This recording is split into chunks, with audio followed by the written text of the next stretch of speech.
Hello, नमस्ते। आज की कहानी एक ऐसे हत्याकांड के बारे में है। ये हत्याकांड नहीं, ये एक सामूहिक आत्महत्या के बारे में है। 11 लोगों के द्वारा सामूहिक आत्महत्या, जो कि अंधविश्वास की पराकाष्ठा थी। सुबह के करीब 7:30 बज चुके थे, पर ललित की दुकान अभी तक बंद थी, जबकि रोजाना दुकान 6:30 बजे ही खुल जाती थी।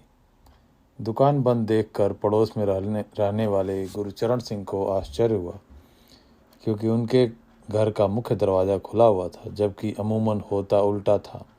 दुकान खुली होती थी और घर का दरवाज़ा बंद होता था। संत नगर बुराड़ी की गली नंबर 2 में रहने वाले गुरुचरण सिंह का घर ललित के पड़ोस में ही था। ललित के घर का मुख्य दरवाज़ा खुला देख गुरुचरण सिंह उनके घर के भीतर चले गए। अंदर का दृश्य देखकर वह हक्के बक्के रह गए। छत पर लगी लोहे की ग्रिल से घर के सारे सदस्य फांसी के फंदे पर लटके हुए थे। यह खौफनाक दृश्य देख गुरुचरण सिंह उल्टे पांव वापस लौट आए और पड़ोस के लोगों को इकट्ठा कर अंदर की जानकारी दी। साथ ही उन्होंने पुलिस को भी सूचना दे दी। गली नंबर 2 में रहने वाले जिस किसी ने भी घर में जाकर देखा, हैरान रह गया। घर के सभी 11 लोगों के फांसी के फंदे पर झूलने की बात सुन कुछ ही देर में वहां लोगों की भीड़ जुट गई। कुछ ही देर में बुराड़ी थाने की पुलिस भी आ गई। यह बात 1 जुलाई 2018 की सुबह की थी। एक ही घर के 11 लोगों की मौत बहुत बड़ी घटना थी। सूचना पाकर थोड़ी देर में पुलिस के वरिष्ठ अधिकारियों ने भी घटनास्थल पर पहुंचना शुरू कर दिया। पुलिस आयुक्त के आदेश पर क्राइम ब्रांच के कई अधिकारी भी घटनास्थल पर पहुंच गए। फोरेंसिक और क्राइम इन्वेस्टिगेशन टीमें भी मौके पर पहुंचकर जांच में जुट गई। मरने वालों में 4 पुरुष और 7 महिलाएं थीं। जांच के दौरान घर की बाहरी दीवार पर 11 पाइप लगे मिले। इनमें से 4 पाइप बड़े और सीधे थे, जबकि 7 अन्य पाइपों का मुंह नीचे की ओर था। घर की मुखिया नारायणी देवी की लाश नीचे फर्श पर पड़ी थी। उनके 2 बेटे भुवनेश और ललित, उनकी पत्नियां सविता और टीना, नारायणी की विधवा बेटी प्रतिभा और प्रतिभा की बेटी प्रियंका की लाशें जाल में बनी चुन्नियों से लटकी थी। भुवनेश के 3 बच्चे नीतू, मेनका व ध्रुव और ललित के बेटे शिवम की लाशें भी चुन्नी के सहारे जाल से लटकी हुई थी। सभी लाशें प्रथम तल पर थीं। यह पूरा परिवार भोपाल सिंह भाटिया का था। भोपाल सिंह की मौत करीब 11 साल पहले हो गई थी। प्रथम तल पर जाने वाली सीढ़ियों के दोनों दरवाजे खुले थे। घर में कोई सुसाइड नोट नहीं मिला, न ही लूटपाट के कोई निशान थे। संभवतः देश में भर में ये अपनी ही तरह की पहली घटना थी। पुलिस ने जरूरी कार्रवाई करके 11 लाशों को पोस्टमार्टम के लिए भेज दिया। नारायणी देवी का एक बेटा दिनेश सिविल कॉन्ट्रैक्टर है, जो अपने परिवार के साथ राजस्थान के चित्तौड़गढ़ में रहता है, और उनकी एक बेटी सुजाता पानीपत में रहती है। पुलिस ने इन दोनों भाई बहनों के पास भी सूचना भिजवा दी। सामूहिक हत्याकांड की ये सबसे बड़ी देश की घटना थी। इस मामले की जांच बाद में क्राइम ब्रांच ने शुरू कर दी। ज्यों-ज्यों तफ्तीश आगे बढ़ी, मामला साफ होता गया। शुरू में हत्या और सामूहिक हत्या दोनों एंगल से जांच शुरू की गई। भाटिया परिवार के बचे सदस्यों ने यह हत्या का मामला बताया। भोपाल सिंह की बेटी सुजाता ने कहा कि उनका परिवार आत्महत्या नहीं कर सकता। उनकी योजनाबद्ध तरीके से किसी ने हत्या की है। परिवार धार्मिक जरूर था, पर अंधविश्वासी बिल्कुल नहीं था। पुलिस की जांच में 11 लोगों की मौत का खुलासा हुआ तो अंधविश्वास की एक ऐसी खौफनाक कहानी सामने आई, जिसे सुनकर हर कोई दंग रह गया। अंधविश्वास के दलदल में फंसकर समूचा परिवार मौत के मुंह में समा गया। अंधविश्वास से जुड़ी यह विरल घटना थी, जिसे जानकर हर कोई हैरान और सन्न रह गया। टीवी चैनलों पर दिन भर भाटिया परिवार की मौत की सनसनीखेज खबरें प्रसारित होने लगी। अंधविश्वास की इस घटना ने तमाम वैज्ञानिक और शैक्षिक तरक्की को अंगूठा दिखा दिया। इस घटना ने समाज के उस अंधकार को उजागर किया, जिसके भीतर सदियों से डूबा यह देश परमात्मा, आत्मा, स्वर्ग, नरक, मुक्ति और मोक्ष को तलाशता रहा है। पुलिस जांच में सामने आया कि घर की मुखिया, जिन नारायणी देवी की लाश फर्श पर पड़ी मिली, उन्हें गला घोंट कर मारा गया था। बाकी सभी के शव जाल से लटके मिले। उनकी आंखों पर पट्टी बंधी थी, मुंह में कपड़ा ठूसा था, हाथ बंधे हुए थे। पुलिस को मकान से जो डायरी मिली उससे पता चला कि यह सब मौतें अंधविश्वास की वजह से हुई थी। डायरी में लिखी बातों से पता लगा कि ललित पिता के अलावा परिवार से जुड़े अन्य 5 अन्य सदस्यों की आत्मा को भी मोक्ष दिलाना चाहता था। डायरी में 9 जून को लिखा था, अभी 7 आत्माएं मेरे साथ भटक रही हैं, क्रिया में सुधार करोगे तो गति बढ़ेगी। मैं इस चीज़ के लिए भटक रहा हूँ। ऐसे ही सज्जन सिंह, हीरा, दयानंद, कर्मानंद, राहुल, गंगा और जमुना देवी मेरे सहयोगी बने हुए हैं।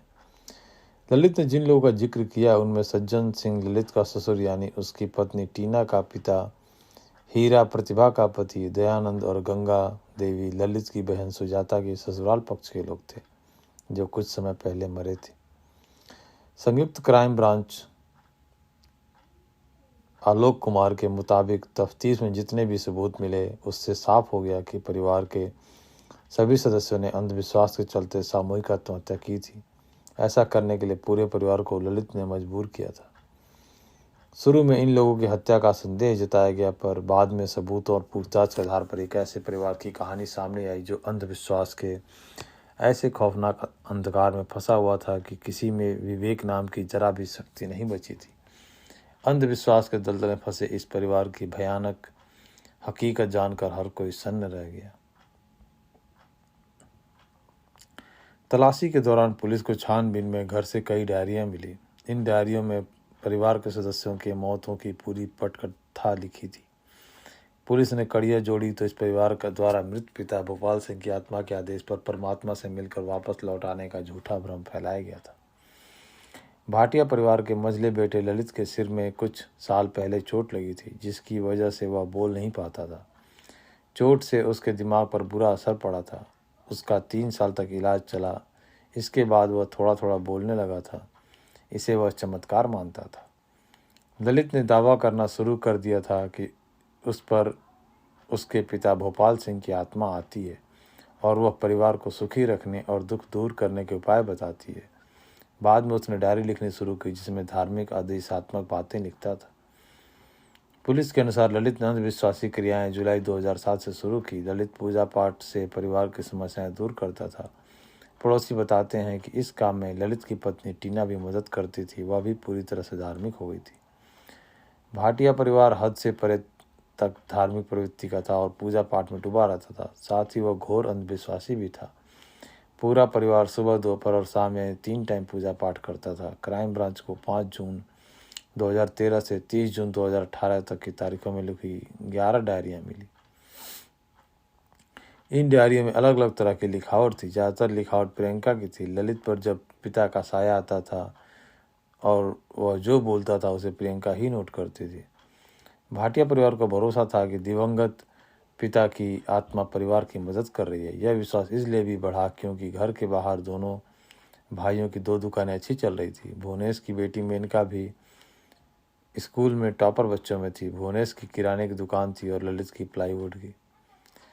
भाइयों के बच्चे भी अच्छे नंबर से पास होते थे। इनके अलावा ललित की भांजी प्रियंका को मांगलिक बताया गया था। इसके बावजूद उसका रिश्ता तय हो गया था। 17 जून 2018 को ही प्रियंका की सगाई नोएडा के इंजीनियर लड़के से तय हो गई थी और परिवार ने इस सगाई का कार्यक्रम बड़ी खुशी से किया था। इससे पहले ललित ने प्रियंका का रिश्ता न होने पर उसे मांगलिक मानकर घर में हवन पूजा की थी, जिसमें उसने दावा किया था कि उसके पिता की आत्मा भी मौजूद है।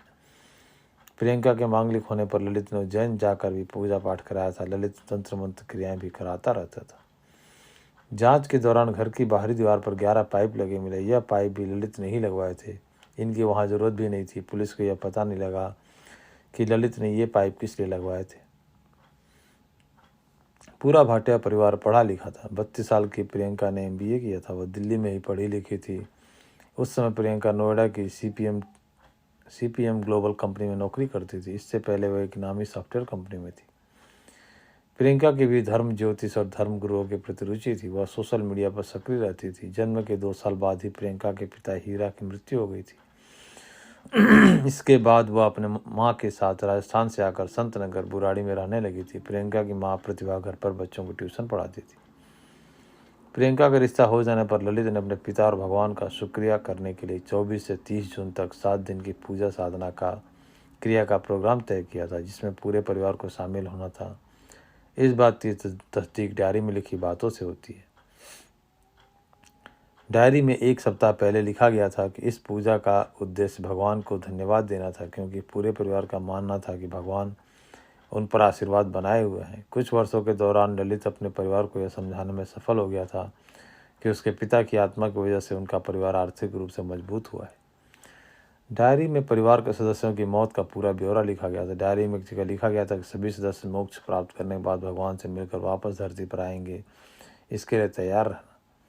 आगे लिखा था, बड़ पूजा क्रिया की जाएगी, यानी बड़ वृक्ष के नीचे लटकी जड़ों की तरह सबको लटकाने की क्रिया करनी होगी। यह पूजा पूरी लगन और श्रद्धा से लगातार 7 दिन करनी है। पूजा के समय अगर कोई घर में आ जाए तो पूजा अगले दिन से शुरू होगी।